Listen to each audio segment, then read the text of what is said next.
Salute Bharat. Salute ഭാരതിൽ നമ്മോടൊപ്പമുള്ളത് മുതിർന്ന മാധ്യമ പ്രവർത്തകൻ ശ്രീ KG ജ്യോതിർഘോഷാണ്. സാർ നമസ്കാരം. നമസ്കാരം സാർ, നമ്മളിപ്പോൾ ലോകരാഷ്ട്രങ്ങളുടെ കാര്യമെടുക്കുമ്പോൾ ഇറാൻ US യുദ്ധം, അതിനു മുമ്പ് ഗാസയിലേക്കുള്ള ഇസ്രയേലിൻ്റെ ആക്രമണം, സർ ലോകം കഴിഞ്ഞ ഒരു വർഷം യുദ്ധങ്ങളുടെ വർഷമായിരുന്നോ എന്ന് നമുക്ക് നോക്കേണ്ടി വരും. അല്ലാതെ ഉക്രൈൻ റഷ്യ യുദ്ധം വേറെ നടക്കുന്നുണ്ട്. സർ, ഞാൻ പറഞ്ഞു വരുന്നത്, ബെഞ്ചമിൻ നെതന്യാഹു എന്ന ഇസ്രയേലിൻ്റെ പ്രസിഡൻ്റ്, അദ്ദേഹം അവിടുത്തെ ഇലക്ഷനെ നേരിടാൻ വേണ്ടി പോവുകയാണ്. സർ, നെതന്യാഹു വീണ്ടും ഇസ്രയേലിൻ്റെ തലപ്പത്തേക്ക് വരുമോ? മറിച്ച് ചില വർത്തമാനങ്ങളും കേൾക്കുന്നുണ്ട്. എന്താണ് സാർ നെതന്യാഹു എന്ന നേതാവിനെ കുറിച്ചും, നേതാവല്ല അവിടുത്തെ, അതെ അദ്ദേഹം അവിടുത്തെ പരമോന്നത നേതാവ് തന്നെയാണല്ലോ, പ്രസിഡന്റ്, അതെ നെതന്യാഹു എന്ന പ്രസിഡന്റ്, ബെഞ്ചമിൻ നെതന്യാഹു എന്ന പ്രസിഡന്റ്, അദ്ദേഹം നേരിടാൻ പോകുന്ന പ്രതിസന്ധികൾ ഒന്ന് പറയാമോ സാർ? ഒക്ടോബറിലാണ് ഇലക്ഷൻ. ഒക്ടോബർ ഇപ്പോൾ ഇസ്രായേലിനെ സംബന്ധിച്ച് വളരെ പ്രധാനപ്പെട്ട ഒരു മാസമായി മാറിയിരിക്കുകയാണ്.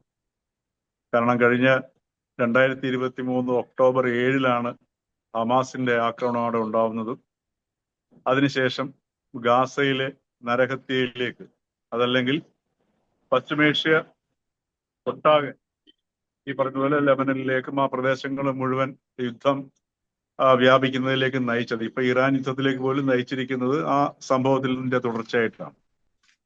ഇവിടെ നെതന്യാഹു ഒരുപക്ഷെ പ്രതീക്ഷിച്ചിരിക്കുന്ന ഒരു അവസരം പോലെയാണ് ഈ ഹമാസിന്റെ ആക്രമണത്തെ നെതന്യാഹു ആഭ്യന്തര രാഷ്ട്രീയ നേട്ടത്തിന് വേണ്ടി ഉപയോഗിച്ചത്. കാര്യം നമുക്ക് പലപ്പോഴും അറിയാം, യുദ്ധത്തിന് പോകുന്നത് ചിലപ്പോൾ രാഷ്ട്ര നേതാക്കന്മാർക്ക് അവിടെ ആഭ്യന്തരമായിട്ട് രാഷ്ട്രീയത്തിൽ ചിലപ്പോൾ ഒരു മേൽക്കൈയൊക്കെ നേടിക്കൊടുക്കും.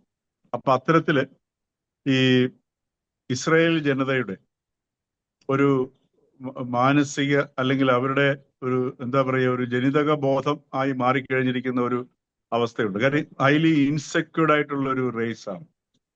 എപ്പോഴും അവരുടെ നിലനിൽപ്പിന് വേണ്ടി ഉള്ള ഒരു ത്വര ഈ ജൂതവംശകരിൽ നമുക്ക് കാണാൻ കഴിയും. അതിന്റെ കാരണം തേടി പോകേണ്ട വലിയ ബുദ്ധിമുട്ടൊന്നുമില്ല, അവരുടെ ചരിത്രം തന്നെയാണ്.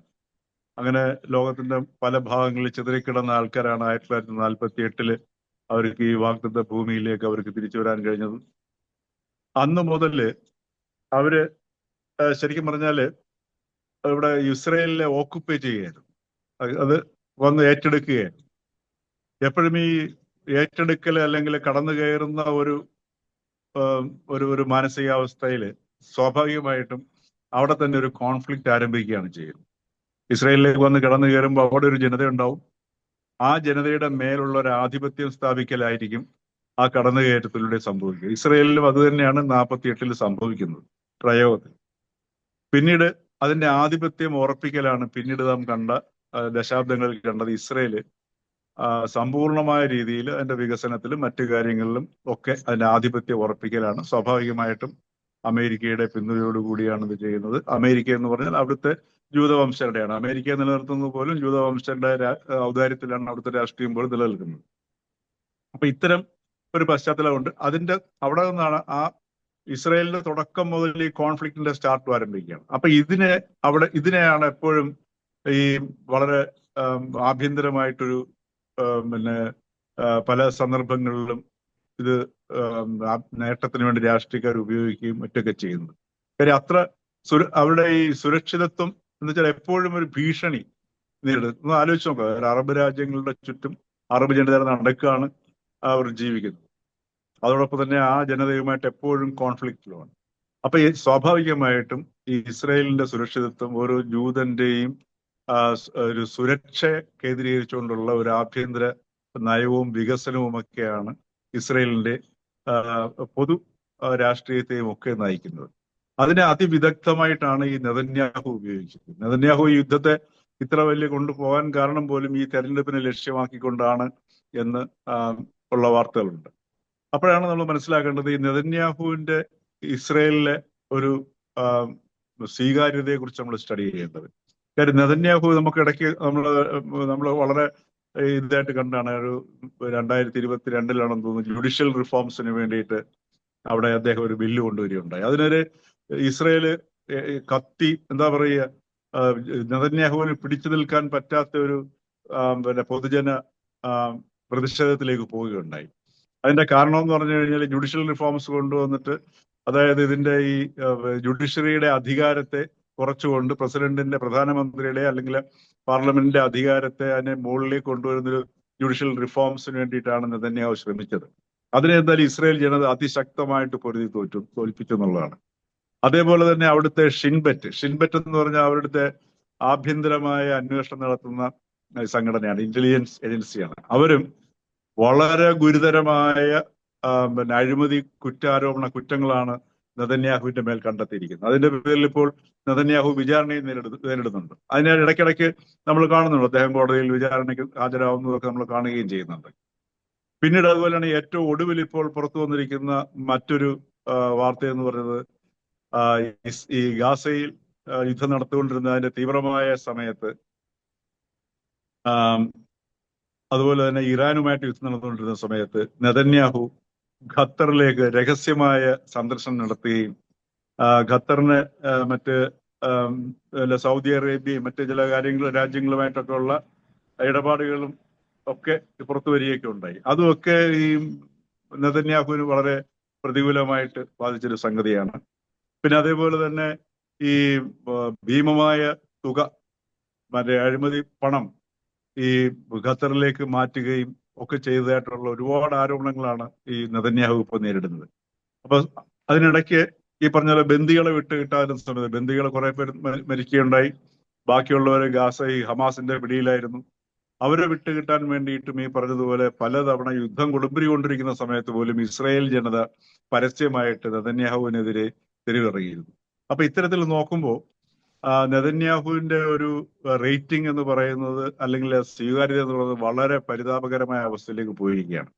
ഉദാഹരണത്തിന് ഇപ്പൊ ഏറ്റവും ഒടുവിൽ വന്നിരിക്കുന്ന അമേരിക്കയിലെ ഒരു ഏജൻസിയുടെ പേര് ഞാൻ ഓർക്കുന്നില്ല, അവരിപ്പോ ഒരു സർവേ നടത്തിയിരുന്നു. യുദ്ധം തുടങ്ങുന്ന സമയത്ത് ഈ യുദ്ധത്തിന് അനുകൂലമായിട്ട് ഏതാണ്ട് 50% ആൾക്കാർ, അമേരിക്കൻ ജനത ഈ യുദ്ധത്തിന് അനുകൂലമായിട്ട്, ഏകദേശം അനുകൂലം അല്ലെങ്കിൽ പ്രത്യേകിച്ച് അഭിപ്രായം ഇല്ലാത്തൊരവസ്ഥയായിരുന്നു. അതേസമയത്ത് ഇപ്പോൾ അവര് സർവേ നടത്തിയപ്പോൾ ഏകദേശം ഏതാണ്ട് 80% ആൾക്കാർ ഈ അമേരിക്ക ഈ യുദ്ധത്തിൽ ഇടപെടുന്നതും അതോടൊപ്പം തന്നെ ഇസ്രയേലിന് അനുകൂലമായിട്ടുള്ള സർവേയാണ്. ഞാൻ അത് പറഞ്ഞില്ല എന്ന് തോന്നുന്നു. ഇസ്രയേലിന് അനുകൂലമായിട്ടുള്ള സർവേ നടത്തിയത്. ആ സമയത്ത് 50% ആൾക്കാരായിരുന്നു ഈ യുദ്ധം തുടങ്ങിയ സമയത്ത് ഇസ്രയേലിനെ അനുകൂലിച്ചവർ.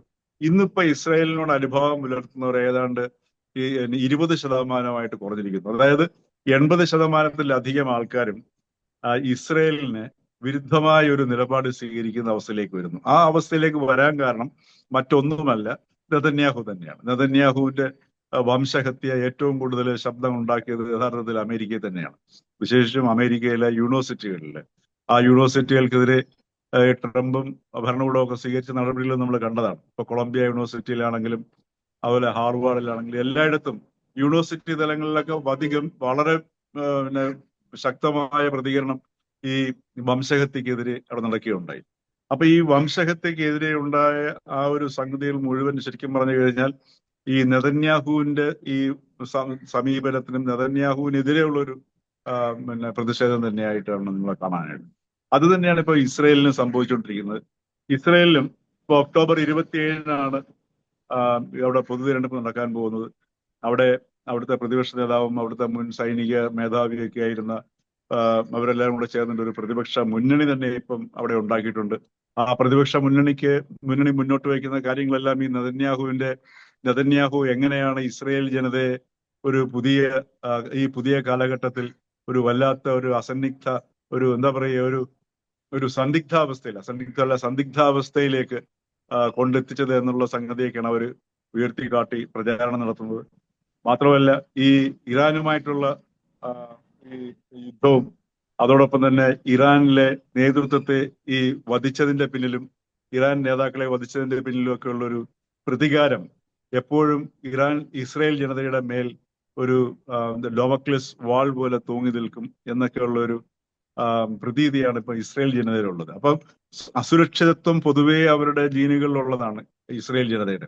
അത് നെതന്യാഹുവിന്റെ ഈ കഴിഞ്ഞ ഒക്ടോബർ 23 ശേഷമുള്ള നടപടികളും ഗാസയിലെ വംശഹത്യയും ഒക്കെ ഒരു നിതാന്തമായ ഒരു അവസ്ഥയിൽ, അസുരക്ഷിത അവസ്ഥയിലേക്ക് ഇസ്രായേൽ ജനതയെ തള്ളിയിട്ടു എന്ന ഒരു ഒരു പൊതുബോധം ഇസ്രായേൽ ജനതയുടെ ഇടയിൽ ഉണ്ടായിട്ടുണ്ട്. അപ്പൊ ഇതൊക്കെ സൂചിപ്പിക്കുന്നത് ഈ നെതന്യാഹുവിന്റെ ഒരു ഒരു ആധിപത്യം ഇസ്രായേലിൽ അവസാനിക്കുകയും ഒരു ഭരണാധികാരി അവിടെ അധികാരത്തിലേക്ക് വരികയും ചെയ്യാനുള്ള എല്ലാ സാധ്യതയുമാണ് ഇപ്പോൾ തെളിഞ്ഞു കാണുന്നത്. മാത്രമല്ല, ഇപ്പൊ ഈ പറഞ്ഞതുപോലെ ലോകത്ത് ഇസ്രായേൽ ഒറ്റപ്പെട്ട ഒരവസ്ഥ വന്നു. കാരണം ഇപ്പൊ ഈ ഒരു ഇസ്രായേലി എന്ന് പറഞ്ഞിട്ട് അവിടുത്തെ ഒരു പൗരന് മറ്റൊരു രാജ്യത്തേക്ക് പോയി പരിചയപ്പെടാൻ പോലുമുള്ള ഒരു മാനസികാവസ്ഥ ഇല്ലാത്ത ഒരവസ്ഥയിലേക്ക് ഇസ്രായേലി പൗരന്മാരെത്തിയിരിക്കുന്നു. അത് അവർ നേരിടുന്നത് ഒരു വലിയ വെല്ലുവിളിയാണെന്നാണ് അവർ പറയുന്നത്. കാരണം ഒരു രാജ്യത്ത് പോയിട്ട് ഐ ആം ഫ്രം ഇസ്രായേൽ എന്ന് പറഞ്ഞു കഴിഞ്ഞാൽ ഒരു ഈ നൂറ്റാണ്ടിൽ 21-ാം നൂറ്റാണ്ട് കണ്ട, അല്ലെങ്കിൽ 20-ാം നൂറ്റാണ്ട് നമ്മൾ ഹിറ്റ്ലറെ കണ്ടു, 21-ാം നൂറ്റാണ്ടിൽ അതിന് പകരം വെക്കുന്ന ഒരു വ്യക്തിയാണ് നെതന്യാഹു. ആ നെതന്യാഹുവിന്റെ നാട്ടിൽ വരുന്ന വ്യക്തി എന്ന ഒരു അധിക്ഷേപ വീക്ഷണത്തോടു കൂടി മറ്റ് രാജ്യങ്ങളും ജനതയും നോക്കുന്ന ഒരവസ്ഥയിലേക്ക് ഇസ്രായേൽ ജനത എത്തി എന്നൊരു ധാരണ അവരെയും സ്വാധീനിക്കുന്നുണ്ട്. അപ്പൊ ഇതിനകത്ത് നിന്നെല്ലാം പുറത്തു വരണമെന്നുണ്ടെങ്കിൽ ഇസ്രായേലിന് ഒരു പുതിയ മുഖം ഇനി ആർജിക്കേണ്ടത് ആവശ്യമാണ്.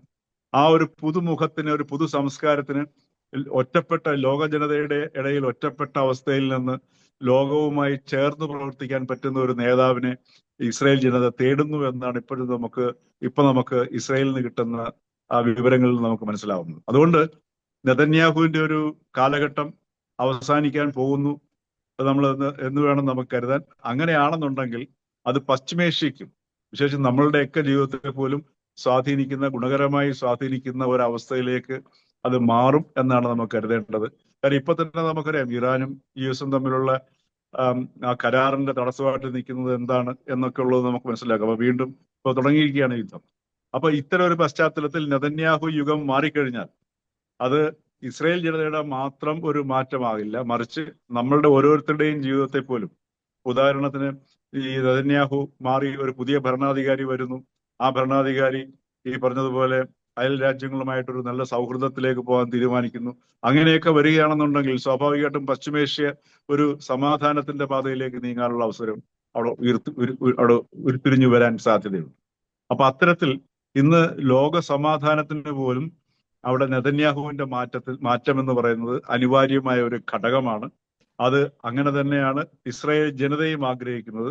തീർച്ചയായിട്ടും എനിക്ക് തോന്നുന്നു ഈ ഒക്ടോബറിലെ പൊതു തിരഞ്ഞെടുപ്പ് കഴിയുമ്പോൾ അതിനൊരു മാറ്റമുണ്ടായി ഇസ്രായേലിനൊരു പുതിയ നേതൃത്വം ഉണ്ടാകും എന്ന് തന്നെയാണ് നമ്മൾ പ്രതീക്ഷിക്കുന്നത്. Thank you sir.